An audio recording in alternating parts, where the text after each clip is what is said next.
Jazz violinist Regina Carter is an explorer.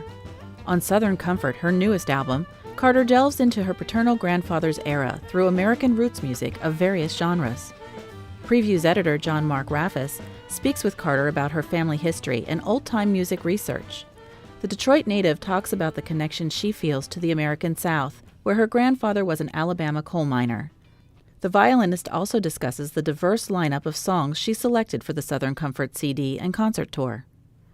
Your grandfather was a coal miner in the Deep South, and you sort of used that as a point of departure for the album, trying to evoke some of the music that he might have heard, or at least music of his era.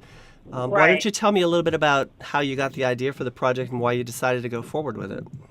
Well, with Reverse Thread, I had joined Ancestry.com, and I had done my DNA genealogy test, and it came back 73% West African, 13% Finnish, and the rest some other Eastern European, just a wide net. And I knew a lot about my mother's side of the family, so I just thought at this point it would be nice to really find out more about my father's side. And I spent my summers with my grandmother and a bunch of my other cousins. My grandparents had 14 children.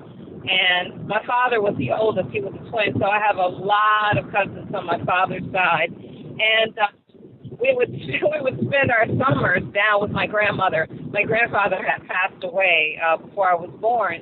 And so I have a lot of lovely memories from my childhood down there, but I didn't really know much else about my grandfather, the little bit that my mother told me about him. And it was difficult getting information off of the siblings that were left that are alive, just kept saying they didn't really remember him.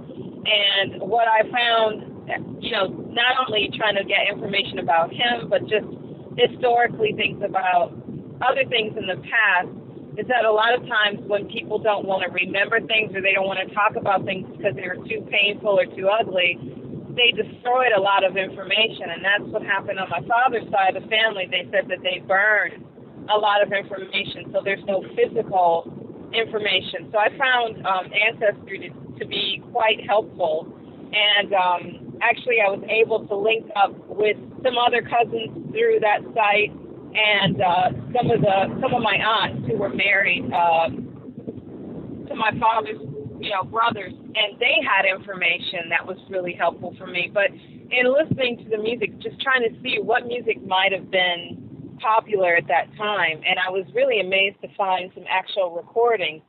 Some of the music, most of them were from the Lomax collection or from the John Work III collection, and they were all field recordings and just one single voice singing a melody. Some of them sounded familiar or felt familiar, while others were just so beautiful or haunting. What I found that even though we have some ugly parts to our history, some of the music and art that have come out of that is so amazing. So some of that I wanted to share as well. And so I kept listening and researching, and I had way more than enough tunes. Finally, management just said, you got to stop researching and start recording. Yeah, I had read that you said that you had about 50 recordings that you had whittled it down to, and somehow or another you got that 50 down to 11. Well, yeah, 11 that we put on the record. I had recorded more than that, and there were some that we didn't actually, they didn't make it onto the record, but we had rehearsed them. And so just from what I recorded, I tried to take what I felt were the strongest pieces, and those pieces that really helped to make up the story about my grandfather, father's side of the family, and the memories I have from my childhood. You're interpreting the past from the lens of today. You weren't attempting to make authentic antique recordings. There's definitely a contemporary edge to things. Right. And because we're not from that era, and I'm not trying to copy that. I would never try and do that unless I really went down and studied with, some of the people that actually come from that music and really studied with them. But I just wanted to present these tunes that I felt were so powerful and sort of a part of a lot of people's history here in the U.S. No matter where you're from, a lot of people migrated to the U.S. because of jobs and better opportunities, and a lot of them ended up in the South. And so the whole Appalachia region, you have the Scots, the Irish, Africans, the Native Americans, and so you have this really beautiful sound that we call Appalachian music, or the Americana sound, if you will. And I always joke and say someone, a lot of people migrated from the South up to the North, even for more opportunities for the automotive industry and Motown music, just all kinds of industries. So I always say that everybody comes from the South of somewhere. Your grandfather, I think, was born in Georgia and then worked in Alabama, but you sort of used the greater South as the point of departure, and so you have everything from jazz to Americana to Cajun. There's a Cajun dance song on the CD. Right. And even a little bit of blues, although not 12-bar blues, but a bluesy piece. I really never have a plan about the sound. I just kind of chose tunes that resonated with me, and the band always, because they, each project I include them as well, so they knew what this was about, and a couple of them presented me with tunes. The bassist Chris Lightcap presented me with the more modern two pieces, Hickory Wind and Honky Tonkin. And then the accordionist Will brought in Blues to Brazil. And so it didn't matter that all of it wasn't from that time period. It was just kind of my thinking of where my grandfather might have lived, or where he might have traveled, or my family or other people's stories as well.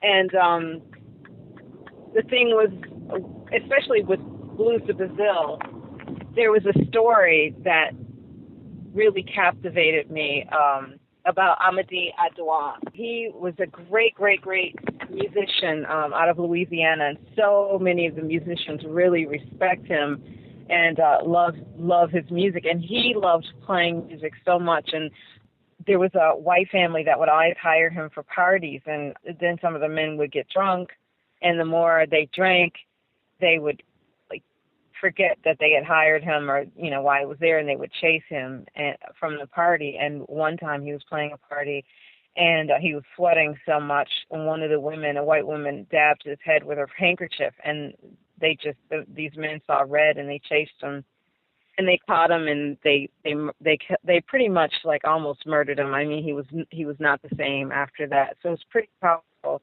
and it's such a like I said, it's one of those things where it's such an ugly part of our history, but the music that comes out of some of those, even I remember I was talking to the Carolina Chocolate Drops once, and they were doing some pieces that I wasn't familiar with, and they were from the minstrel era, and they were just saying, people don't want to deal with that music because they don't want to touch that part of history, but there's so much music and art that comes out of that's beautiful. That's really what we have to concentrate on. I think it's very interesting, like you said, that you work really closely with your band members. And if I counted right, I think there's 9 or 10 different arrangers for the 11 songs that made it onto the recording, which is pretty cool. When I started listening to some of these pieces, certain people would pop into my head for certain tunes, and I would write their names by the tune. And then I would send everyone maybe 3 or 4 tunes and ask them, do any of these resonate with you? And if not, let me know, and I'll send you something else, because it was important that the arrangers that they knew me personally and musically, and they knew the band, so that the arrangements were tailor-made for us. What other things have you learned about the music performing it live before audiences that perhaps you didn't think about when you were recording it? Have you had any reactions that have changed your perception of anything?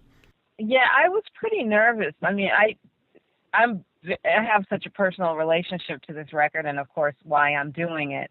But then I started to think, how are people going to perceive this record? I think people, because of the title maybe of the record, and because I'm talking about my grandfather from the South, some people just automatically come up with this idea of what this music is going to be. And when they hear it and they hear the stories, and we play some of the original field recordings before the tune so they can hear have a perspective of where it comes from, people actually love the record and have similar experiences or feel like they recognize the tunes or recognize those feelings, or it brings up their own memories. Regina Carter and her band perform Songs from Southern Comfort, September 25, 2014, at Penn State's Schwab Auditorium. For tickets or information, visit cpa.psu.edu or phone 1-800-ARTS-TIX.